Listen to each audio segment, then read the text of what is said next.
Hello everyone and welcome.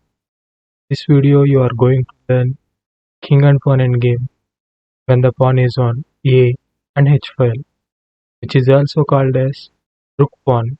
It is a special case because all the rules we have discussed previously, like entering the key squares or opposition, will not apply to this case. The only rule we have in this endgame is not to allow the defending king to reach these two corner squares.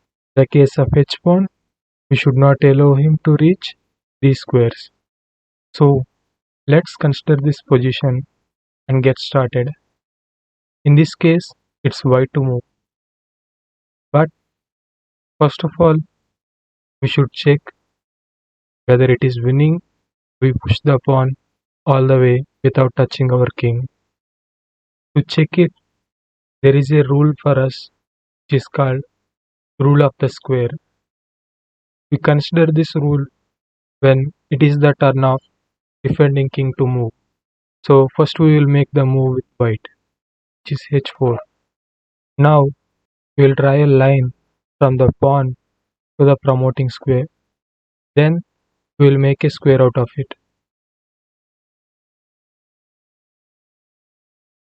So the rule is, if the king can reach the square of the pawn with his next move, then the pawn will be captured. If not, the pawn will promote. In this case, yes, the defending king will reach the square. So we'll push it again and we'll draw a new square. Again, black will enter it. Again, we'll draw a new square and black will again enter it. So successfully black will capture the. So pushing the pawn will not work. We will try to move our king and try to stop the defending king, in this case black king, from entering these key squares for him to defend. So we will try this way. King c4, king e7, king b5, king d7 and king b6, king c8 and king a7. Now we successfully stopped him from entering this key square. But to be precise, this is still a draw. I will let you know why. Because to promote the pawn, our king has to move from this file,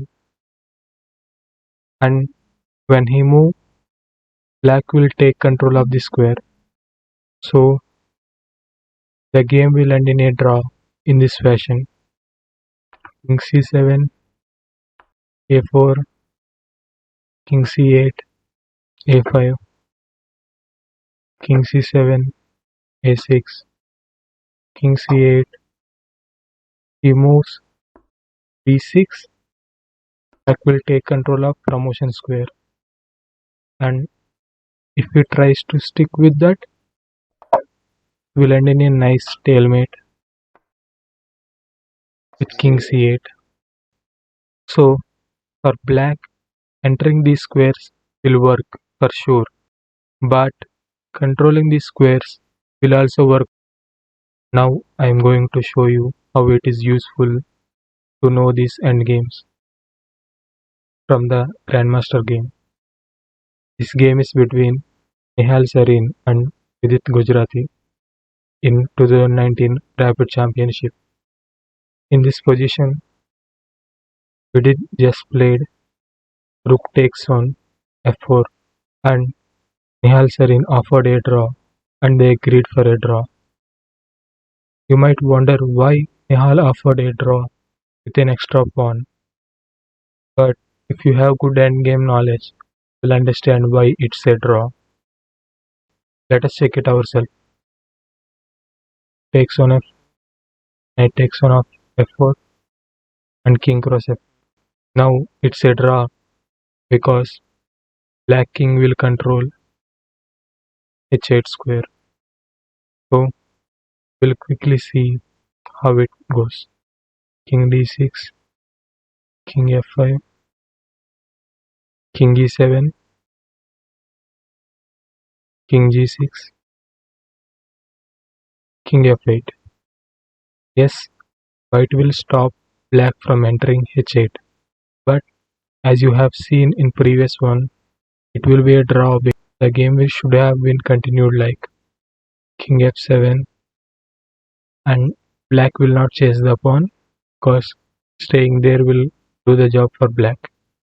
So h4, king f8, h5, king f7, h6, king f8, king h8, king f7, h7, king f8, and stalemate. That's why they agreed for the draw at this position only. So I hope this video will make some difference in your chess endgame skills. So that's it for the video, and thank you for watching.